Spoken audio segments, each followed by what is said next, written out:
श्री स्वामी समर्थ। मी प्रांजली।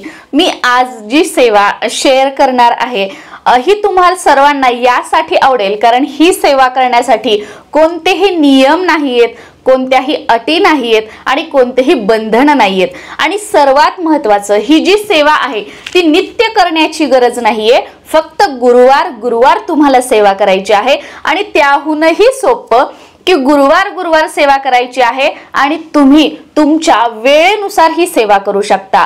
तुम्हाला जर ऑफिसला सुट्टी असेल तर तुम्ही सकाळी वगैरे करू शकता, पण तुम्ही ऑफिसला आहात, तुमचं बिझनेस आहे किंवा काही आहे, तर अगदी सकाळी उठल्यापासून ते रात्री झोपेपर्यंत तुमच्या वेळेनुसार तुम्ही कधीही करू शकता। आणि त्याहूनही एक म्हणजे आनंदाची गोष्ट तुमच्यासाठी ती म्हणजे या सेवेसाठी कोणतीही पूजा मांडणी वगैरे काहीही करायचं नाहीये।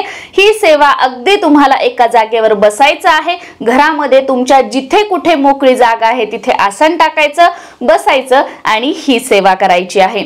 आणि बघा, असे बरेच ताई व दादा आहेत की नियमांचं खूप बर्डन घेतल्यामुळे किंवा नियमांच्या भीतीमुळे किंवा आपण ऐकल्यामुळे की याचे हे कडक नियम आहेत, ते कडक नियम आहेत, असं पाळावंच लागेल तरच ही सेवा करता येईल। याच्यामुळे काय होतं की ते जे भक्त आहेत त्यांना सेवेत येण्याची इच्छा असते, पण काही नियमांमुळे, त्या भीतीमुळे ते सेवेमध्ये येण्याचंच राहून देतात। कारण त्यांना वाटतं की नाही बापरा, आपल्याकडून एवढे नियम पाळणं शक्य नाही, त्याच्यामुळे ही सेवाच करणं नको। पण नाही, तुम्ही अगोदर सेवेमध्ये या, तुम्ही नियमांचा विचार करू नका, तुम्ही अगोदर सेवेमध्ये या आणि नियमांची जी गोष्ट आहे ती महाराजांवर सोडून द्या। महाराज बघतील तुमच्याकडून कधी कोणते नियम कसे पाळून घ्यायचे आहेत, तुम्हाला कशी गोडी लावायची आहे, तुमच्या आयुष्याला कशी दिशा द्यायची आहे, तुम्हाला कोणत्या मार्गावरून कुठे पोचवायचं आहे, हे सगळं म्हणजे काय की आपलं बोट जे आहे ते आपण महाराजांच्या हातात दिले, आपण फक्त त्यांच्या म्हणजे हाताला आपण पकडले, आपलं बोट त्यांच्या हातात आहे, ते जसं चालवतील आपल्याला तसं चालवायचं आहे। अगदी तुम्हाला आज वाटत असेल ना की नाही मी काहीच नियम नाही पाळू शकणार, मी असं नाही तसं नाही, पण एक वेळ अशी येईल की जो व्यक्ती अगदी नियमांनी सगळं करतो त्याहीपेक्षा जास्त नियम तुम्ही पाळू लागाल। आणि हे मी स्वतः बघितलेलं आहे, त्याच्यामुळे ते टेन्शन घेऊ नका, तुम्ही अगोदर सेवेमध्ये या, बाकी सगळं महाराजांवर सोडून द्या, ते पुढे बघतील काय करायचं कसं करायचं ते। आणि तुम्हाला जर हवं असेल तर या सेवा करून या सेवेपासून तुम्ही या म्हणजे स्वामी मार्गामध्ये, दत्त मार्गामध्ये तुम्ही या, आपोआप महाराज तुम्हाला तुमच्याकडून ज्या काही सेवा करायच्या आहेत, काय करायचं आहे ते करून घेतील। तर आपल्याला काय करायचं आहे, गुरुवारी, कोणत्याही गुरुवारी, कोणता महिना काय असं काही नाही, महिन्यातील कोणताही गुरुवार, तुम्ही आज व्हिडिओ बघितला पुढचा येणारा गुरुवार, तुम्ही 2 महिन्यांनी व्हिडिओ बघितला त्याच्या लगेच पुढचा येणारा गुरुवार, तुम्ही एखाद्या गुरुवारी व्हिडिओ बघितला त्याच गुरुवारी सुद्धा तुम्ही ही सेवा सुरू करू शकता। ताई दादा मुलं मुली अगदी कोणीही ही सेवा करू शकतं आणि कोणत्याही इच्छेसाठी करू शकता। तुम्ही समजा जॉबसाठी इंटरव्ह्यू देत आहात, तर माझं सिलेक्शन एखाद्या चांगल्या कंपनीमध्ये व्हावं किंवा तुमच्या डोक्यात एखादी कंपनी आहे की या कंपनीमध्ये माझं सिलेक्शन व्हावं, तर त्यासाठी तुम्ही ही सेवा करू शकता। तुम्ही आई आहात, वडील आहात, बहीण आहात, भाऊ आहात, तुम्हाला वाटतं की माझ्या मुलाला या कंपनीत जॉब लागावा, माझ्या मुलीचं लग्न व्हावं, माझ्या भावाला जॉब लागावा, माझ्या भावाचं लग्न व्हावं, तर त्यांच्यासाठी सुद्धा तुम्ही ही सेवा करू शकता। म्हणजे ही जी सेवा आहे आपण स्वतःसाठी सुद्धा करू शकतो आणि दुसऱ्यासाठी सुद्धा करू शकतो, पण संकल्पयुक्त।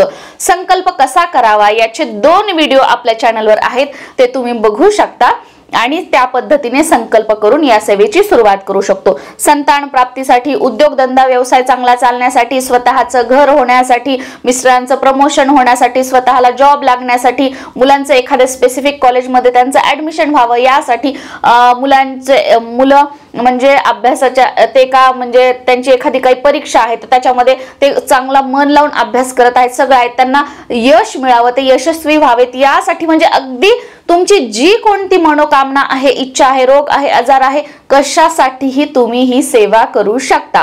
कोणत्याही गुरुवारी सकाळी आपली देवपूजा झाली की तुम्हाला संकल्प करायचा आहे।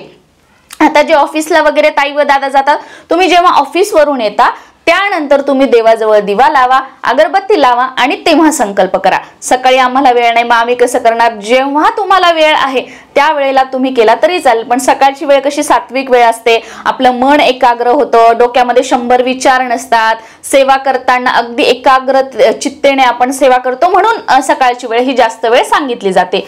तर सकाळी देवपूजा वगैरे झाली की संकल्प करायचा आणि तुम्हाला जर सकाळी ही सेवा करणं शक्य असेल तर सकाळी देवपूजा झाली की सेवा करायची, नाहीतर मग तुम्ही संकल्प सकाळी करून घ्या आणि मी सुरुवातीला सांगितलं त्या पद्धतीने तुम्ही संक्षिप्त श्री गुरुचरित्र याचा पाठ करू शकता.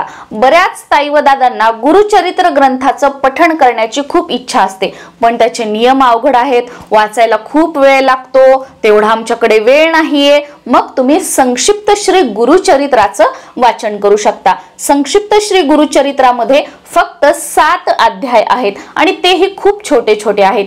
मी मध्यंतरीच्या काळामध्ये अगदी बरेचसे महिने ही सेवा कंटिन्यू केली होती, पण सध्या माझ्या सेवा थोड्याशा चेंज झालेल्या आहेत.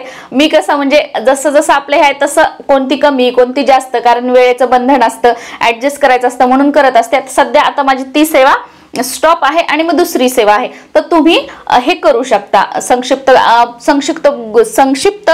गुरुचरित्र वाचनासाठी खूप जास्त काही वेळही लागत नाही, अर्धा ते पाऊण तास खूप झाला. आणि तुमची वाचनाची स्पीड जरी खूप कमी असेल, मी सांगते खूप कमी असेल, तरी 1 तासाच्या वरी तुम्हाला वेळ लागणार नाही. अगदी अर्धा तास या सेवेसाठी खूप झाला.